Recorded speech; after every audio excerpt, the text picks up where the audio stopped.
இந்தியாவின் ஊழியர் ஓய்வூதிய திட்டம், அதாவது இபிஎஸ் பத்தி நாம இன்னைக்கு ரொம்ப ஆழமா பார்க்க போறோம். இது வெறும் ஒரு நிதி திட்டம் சம்பந்தப்பட்ட விஷயம் இல்ல. ஆமா, பல்லாயிரக்கணக்கான ஓய்வூதியதாரர்களோட வாழ்க்கைக்கும் ஒரு பெரிய அரசு அமைப்புக்கும் நடக்கிற ஒரு சட்ட போராட்டம். நம்ம கிட்ட ரெண்டு முக்கியமான உச்சநீதிமன்ற தீர்ப்புகளோட பகுப்பாய்வு இருக்கு. ஒன்னு 2016 வந்த ஆர்சி குப்தா வழக்கு, இன்னொன்னு 2022 வந்த சுனில்குமார் வழக்கு. இந்த ரெண்டு தீர்ப்புகளையும் இபிஎஃப்ஓ, அதாவது ஊழியர் வருங்கால வைப்பு நிதி அமைப்பு எப்படி புரிஞ்சுக்குது, ஓய்வூதியதாரர்கள் எப்படி புரிஞ்சுக்கிறாங்கன்றதுல தான் மொத்த சிக்கலே இருக்கு. நீங்க கொடுத்திருக்கிற இந்த ஆவணங்களை வச்சு இந்த குழப்பத்தோட மூல காரணத்தை நாம கண்டுபிடிக்க போறோம். கரெக்ட். இந்த விவாதத்தோட மைய புள்ளியே இபிஎஃப்ஓ நீதிமன்றங்கள்ல முன்வைக்கிற ஒரு புது வாதம் தான். இந்த ஆவணங்கள்ல என்ன சொல்றாங்கன்னா, ஓய்வூதியதாரர்கள் வேலை செஞ்ச காலத்துல அதிக பிஎஃப் ஆனா குறைவான பென்ஷன் அப்படின்னு ஒரு ஆப்ஷனை அவங்களே தேர்ந்தெடுத்ததா இபிஎஃப்ஓ இப்ப சொல்லுது. ஓஹோ. ஆனா இங்கதான் ஒரு பெரிய ட்விஸ்ட் இருக்கு. இபிஎஃப்ஓ சட்டத்திலயோ இல்ல அது சம்பந்தப்பட்ட எந்த திட்டத்திலுமே அப்படி ஒரு ஆப்ஷனே கிடையாது. இது ஓய்வூதியதாரர்களுக்கு கிடைக்க வேண்டிய பலனை தடுக்கிறதுக்காக சொல்லப்படுற ஒரு தவறான தகவல்னு இந்த பகுப்பாய்வு ரொம்ப நேரடியாவே குற்றம் சாட்டுது. அப்போ இது ஒரு கற்பனையான ஆப்ஷனை வச்சு மொத்த வாதத்தையும் கட்டுறாங்கன்னு சொல்றீங்க. சரி, இந்த ரெண்டு தீர்ப்புகளுக்கு வரும். ஆர்சி குப்தா, சுனில்குமார், இது யாருக்கு பொருந்தும் யாருக்கு பொருந்தாதுன்றதுல தான் பெரிய குழப்பமே இருக்குன்னு சொன்னீங்க. அதை கொஞ்சம் சிம்பிளா பிரிக்க முடியுமா?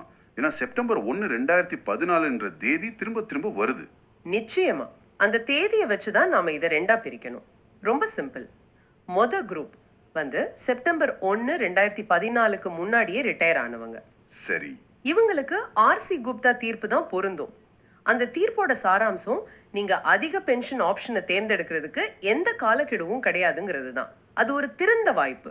காலக்கெடுவே இல்லையா? ஆமா. ரெண்டாவது குரூப் செப்டம்பர் 1, 2014 பிறகு ரிட்டையர் ஆனவங்க, இல்ல இன்னும் வேலை செஞ்சுட்டு இருக்கிறவங்க. இவங்களுக்கு சுனில்குமார் தீர்ப்பு பொருந்தும். இதுவும் ஆர்சி குப்தா தீர்ப்பை ஏத்துக்குது, ஆனா சில புது நிபந்தனைகளையும் வழிகாட்டுதல்களையும் சொல்லுது. அதுதான் அந்த தீர்ப்போட பாரா 44 விளக்கமா இருக்கு. ஓ, இப்ப புரியுது. அப்ப பிரச்சனை என்னன்னா, ரெண்டாவது குரூப்புக்காக கொண்டு வந்த நிபந்தனைகளை குரூப் மேல இபிஎஃப்ஓ திணிக்குதுங்கிறது தானே? ஆமா. அதாவது சுனில்குமார் தீர்ப்புல இருக்கிற பாரா 44ங்கிற ஒரு பகுதியை அது சம்பந்தமே இல்லாத 2014 முந்தைய ஓய்வூதியதாரர்களுக்கு பொருத்தி அவங்களோட பலன்களை மறுக்கிறாங்க. இதுதான் இந்த ஆவணங்களோட மையவாதமா? எக்ஸாக்ட்லி, நீங்க கரெக்டா பிடிச்சிட்டீங்க. சுனில்குமார் தீர்ப்பு ஆர்சி குப்தா தீர்ப்பை உறுதி செஞ்சதே தவிர அதை நீக்கல. ஆனா இபிஎஃப்ஓ சுனில்குமார் தீர்ப்புல இருக்கிற சில வரிகளை மட்டும் எடுத்துக்கிட்டு ஆர்சி குப்தா தீர்ப்போட பலன்களையே இல்லாமாக்க பாக்குது. இதுதான் இங்க நடக்கிற சட்ட போராட்டம். சரி, அப்போ அந்த முதல் குரூப்க்கு வருவோம். 2014 முன்னாடி ஓய்வு பெற்றவங்க, அவங்களுக்கு ஆர்சி குப்தா தீர்ப்பு ஒரு பெரிய வரப்பிரசாதம் மாதிரி வந்திருக்கு. அந்த தீர்ப்போட முக்கியத்துவம் என்ன? அது எப்படி அவங்களுக்கு ஒரு தீர்வு அமைஞ்சது? அது ஒரு மிகப்பெரிய திருப்பு முனை. அது வரைக்கும் நீங்க சரியான நேரத்துல அதிக பென்ஷனுக்கு ஆப்ஷன் கொடுக்கல, அதனால உங்களுக்கு கிடையாதுன்னு இபிஎஃப்ஓ சொல்லிட்டு இருந்தது. ஆனா ஆர்சி குப்தா தீர்ப்பு என்ன சொல்லுச்சுன்னா, அதிக பென்ஷன்ங்கிறது ஊழியரோட உரிமை, அதுக்கு காலக்கெடுலாம் வைக்க முடியாதுன்னு சொல்லுச்சு. இன்னும் ஒரு படி மேல போய் ஒரு முக்கியமான வாய்ப்பையும் கொடுத்துச்சு. என்ன வாய்ப்பு அது? நீங்க அதிக சம்பளத்துல பென்ஷன் வாங்கணும்னா அதுக்கு ஏத்த மாதிரி அதிக பங்களிப்பு செஞ்சிருக்கணும். ஆனா பலரால அதை செய்ய முடியல. அதனால கோர்ட் என்ன சொல்லுச்சுன்னா, பரவாயில்ல, நீங்க ரிட்டையர் ஆகும்போது உங்க பிஎஃப் அக்கௌண்ட்ல இருந்து எடுத்த பணத்துல பென்ஷன் ஃபண்டுக்கு போக வேண்டிய வித்தியாச தொகையை இப்போ வட்டியோட திருப்பி கட்டுங்க. ஓ, அப்படியா? ஆமா, கட்டிட்டா உங்களுக்கு முழு சம்பளத்துக்கான பென்ஷனை கொடுக்கணும்னு உத்தரவு போட்டுச்சு. இது பல்லாயிரக்கணக்கான மக்களுக்கு ஒரு புது நம்பிக்கையை கொடுத்துச்சு. ஒரு நிமிஷம். அப்போ உச்சநீதிமன்றம் ஒரு தீர்ப்பை கொடுத்துட்ட பிறகு இபிஎஃப்ஓ எப்படி அதை எதிர்க்க முடியும்? உச்சநீதிமன்ற தீர்ப்பு தானே கடைசி வார்த்தை. இதுல என்ன ஓட்டை அவங்க பயன்படுத்த பாக்குறாங்க? நல்ல கேள்வி. இங்கதான் ரெண்டு லீகல் டேர்ம்ஸ் வருது, இன் பர்சோனம் மற்றும் இன்ரெம். இந்த ஆவணங்களின்படி இபிஎஃப்ஓ என்ன வாதாடுதுன்னா, ஆர்சி குப்தா தீர்ப்புங்கிறது அந்த வழக்குல இருந்த மனுதாரர்களுக்கு மட்டுமே பொருந்தும், அதாவது இன் பர்சோனம் தீர்ப்புன்னு சொல்லுது. புரியல. சிம்பிளா சொல்லணும்னா, இன் பர்சோனம்னா என்னோட பேர் போட்ட ஒரு டிக்கெட் மாதிரி, அதை நான் மட்டும்தான் பயன்படுத்த முடியும். ஆனா இன்ரெம்னா அது ஒரு பொது அறிவிப்பு மாதிரி, அந்த சூழ்நிலை இருக்கிற எல்லாருக்குமே அது பொருந்துமா? நான் சொல்றது சரிதானா? பெர்ஃபெக்ட், அதுதான் அர்த்தம். இந்த ஆவணங்கள் என்ன சொல்லுதுன்னா, ஆர்சி குப்தா தீர்ப்பு ஒரு கொள்கையை வகுத்திருக்கு. அதனால அது அந்த சூழ்நிலையில் இருக்கிற எல்லாருக்குமே பொருந்தும். அதாவது இன் ரெம் தீர்ப்பு. ஆனா இபிஎஃப்ஓ அதை சுருக்கி ஒரு சிலருக்கு மட்டுமான தீர்ப்பா காட்ட முயற்சி பண்ணுது. இதுதான் அவங்களோட சட்ட உத்தி. அப்போ தீர்ப்பு வந்த உடனே என்னாச்சு? இபிஎஃப்ஓ முதல்ல இந்த தீர்ப்பை ஏத்துக்கிட்டாங்களா இல்ல அப்பவே எதிர்க்க ஆரம்பிச்சிட்டாங்களா? ஆச்சரியமான விஷயம் என்னன்னா, அவங்க முழுசா ஏத்துக்கிட்டாங்க. அதுவும் படிப்படியா ரொம்ப முறைப்படி செஞ்சாங்க. இந்த ஆவணங்கள்ல இருக்கிற கால வரிசைப்படி பார்த்தா சொல்லுங்க. முதல்ல டிசம்பர் 8 2016ல சிபிடி அதாவது இபிஎஃப்ஓட ஒரு போர்ட் ஆஃப் டைரக்டர்ஸ் மாதிரி செயல்படுற மத்திய அறங்காவலர் குழு சரி இந்த தீர்ப்பை அமல்படுத்தலான்னு பச்சை கொடி காட்டினாங்க. ஓகே. அடுத்து டிசம்பர் 19 2016ல நடந்த சிபிடி கூட்டத்துல இது வழக்கு போட்டவங்களுக்கு மட்டும் இல்ல இதே மாதிரி இருக்கிற எல்லாருக்குமே பொருந்தும்னு பொதுமைப்படுத்த ஒப்புதல் கொடுத்தாங்க. ஆஹா. அதே நாள்ல மத்திய தொழிலாளர் அமைச்சகம் ஒரு பத்திரிகை செய்தியை வெளியிட்டு இந்த நல்ல செய்தியை நாட்டுக்கே தெரிவிச்சாங்க. கடைசியா மார்ச் 23 2017ல இபிஎஃப்ஓ தலைமையகம் ஒரு அதிகாரப்பூர்வ சுற்றறிக்கையை அனுப்பி 2014க்கு முன்னாடி ரிட்டையர் ஆனவங்களுக்கு அதிக பென்ஷன் கொடுக்கறதுக்கான வழிமுறைகளை வெளியிட்டது. அடேங்கப்பா.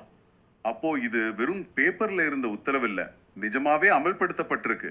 இந்த மார்ச் 2017 சுற்றறிக்கையை வச்சு இந்தியா முழுக்கவும் 24,672 ஓய்வூதியதாரர்களோட பென்ஷன் மாற்றி அமைக்கப்பட்டிருக்கு. இது ஒரு சின்ன நம்பர் இல்ல. ஆமா, இது வெறும் நம்பர் இல்ல, 24,000க்கும் மேற்பட்ட குடும்பங்களோட மாச பட்ஜெட்.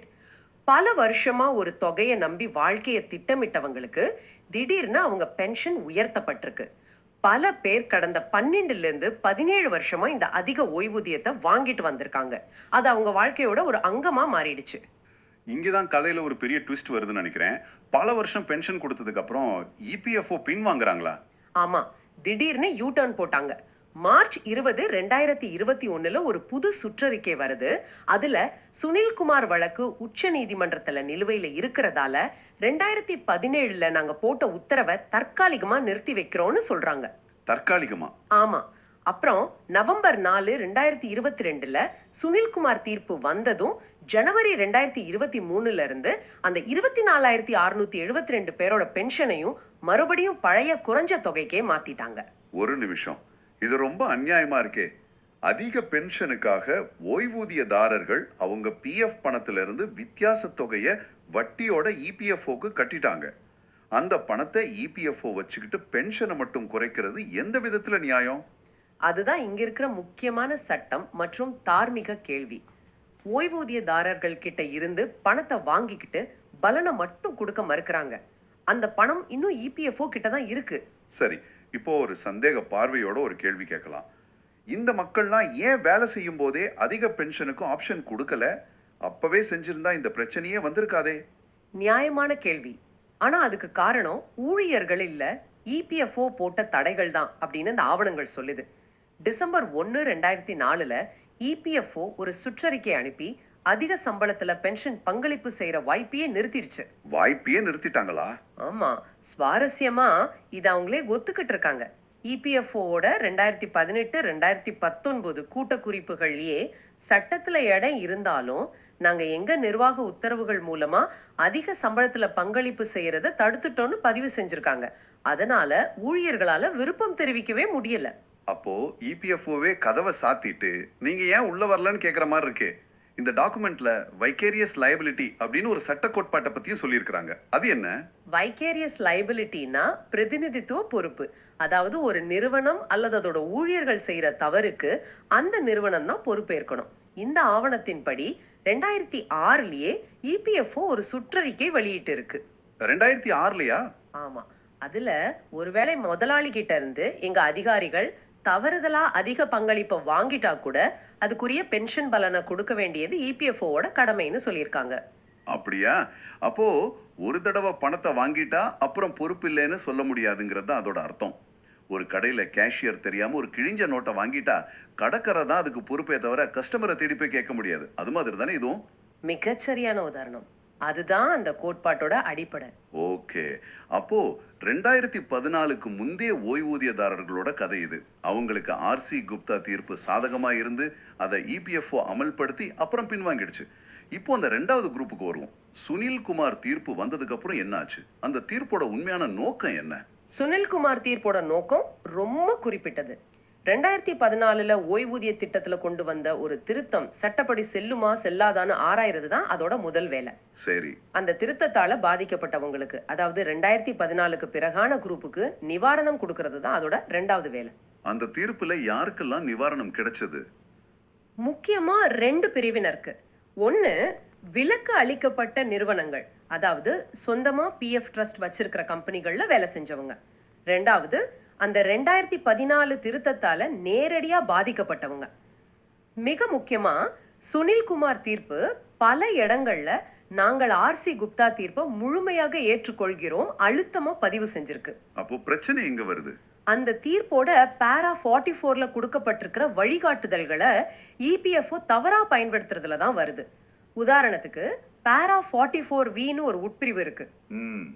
இந்த ஆவணத்துல இருக்கிற அட்டவணைப்படி அந்த விதி யாருக்கு பொருந்தும்னா, செப்டம்பர் 1, 2014க்கு பிறகு 58 வயசு அடைஞ்சவங்க, ஆனா அதுக்கு முன்னாடியே, அதாவது 50-58 வயசுக்குள்ள முன்கூட்டிய ஓய்வூதியம் வாங்க ஆரம்பிச்சவங்களுக்கு மட்டும்தான் பொருந்தும். ஆனா இபிஎஃப்ஓ என்ன பண்ணுது? இந்த ஆவணம் என்ன குற்றம் சாட்டுதுன்னா, இபிஎஃப்ஓ இந்த பாரா 44வி விதியை எடுத்துக்கிட்டு இதுக்கும் அதுக்கும் சம்பந்தமே இல்லாத 2014க்கு முன்னாடியே 58 வயசுல முழுமையா ஓய்வு பெற்றவங்களுக்கு பொருத்தி அவங்களோட அதிக பென்ஷன் பலனை மறுக்குது. ஒருத்தருக்காக தைக்கப்பட்ட சட்டைய இன்னொருத்தருக்கு போட்டு பாருங்க இது உங்களுக்கு சரியா இல்லைன்னு சொல்ற மாதிரி இது இருக்கு. ஆமா, இது தீர்ப்போட நோக்கத்தை சிதைக்குதுன்னு இந்த பகுப்பாய்வு வாதிடுது. சுருக்கமா சொல்லணும்னா இந்த ஆவணங்களோட வாதம் இதுதான். 2 தனித்தனி குரூப் இருக்கு. 2014க்கு முன்னாடி ரிட்டையர் ஆனவங்க ஆர்சி குப்தா தீர்ப்புக்கு கீழே வராங்க. அவங்களுக்கு அதிக பென்ஷனை சட்டப்படி கொடுத்துட்டு அப்புறம் நிறுத்திட்டாங்க. 2014க்கு பிறகு ரிட்டையர் ஆனவங்க சுனில்குமார் தீர்ப்புக்கு கீழே வராங்க. இபிஎஃப்ஓ 2வது குரூப்புக்கான நிபந்தனைகளை முதல் குரூப் மேல திணிச்சு குழப்பத்தை ஏற்படுத்துது. இதுதான் மொத்த பிரச்சனையோட ஆணிவேர். ஆமாம், அதுதான். இதுக்கு மேலேயும் ப்ராமிசரி எஸ்டாப்பிள், அதாவது வாக்குறுதி தடை அப்படின்னு ஒரு முக்கியமான சட்ட கோட்பாடு இங்க பொருந்தணும் இந்த ஆவணம் வாதிடுது. வெயிட், ப்ராமிசரி எஸ்டாப்பிள்னா என்ன? சிம்பிளா சொன்னா ஒரு தடவை வாக்கு கொடுத்துட்டா அதை மீறக்கூடாதுன்னு சொல்ற மாதிரி தானே? ஆமா. அதாவது நான் உனக்கு அதிக பென்ஷன் தரேன்னு சொல்லிட்டேன், அதுக்காக நீ பணமும் கட்டிட்ட, இனிமே நான் மாற்ற முடியாது, இதுதானே அதோட அர்த்தம்? கரெக்ட். ஒரு நிர்வாக அமைப்பு ஒரு வாக்குறுதியை கொடுத்து அதை நம்பி மக்கள் செய்யப்பட்ட பிறகு அந்த வாக்குறுதியை திரும்ப பெற முடியாது. ஒரு முறை வழங்கப்பட்ட பலனை, அதுவும் ஓய்வூதியதாரர்கள் கிட்ட இருந்து அதுக்கான பணத்தை பெற்ற பிறகு திரும்ப பெறுவது சட்டப்படி சரியல்ல. இதுதான் இந்த வாதத்தோட பலமான புள்ளி. நீங்க சிந்திப்பதற்காக ஒரு இறுதி எண்ணம். ஒரு பெரிய அரசு அமைப்பு உச்ச நீதிமன்ற உத்தரவின் பேர்ல 24,000க்கும் மேற்பட்ட மக்களுக்கு பல வருஷமா ஒரு பலனை கொடுத்துட்டு அப்புறம் திடீர்னு அதை திரும்ப பெறும்போது அந்த பலன் எப்போ அந்த மக்களோட நிலை பெற்ற உரிமையா மாறுது. குறிப்பா 70 வயசை கடந்த தன்னோட வாழ்க்கையோட இறுதி கட்டத்தை அந்த வருமானத்தை நம்பி திட்டமிட்ட ஒருத்தருக்கு இது எவ்வளோ பெரிய பாதிப்பை ஏற்படுத்தும். ஒரு நிர்வாக விளக்கத்தை சரி செய்யறதுக்கும் கொடுத்த வாக்குறுதியை மீறதுக்கும் நடுவில் இருக்கிற மெல்லிய கோடு எங்க வரையப்படுது? இது வெறும் சட்ட பிரச்சனை மட்டும் இல்ல, இது ஒரு அடிப்படையான தார்மீக கேள்வியும் கூட.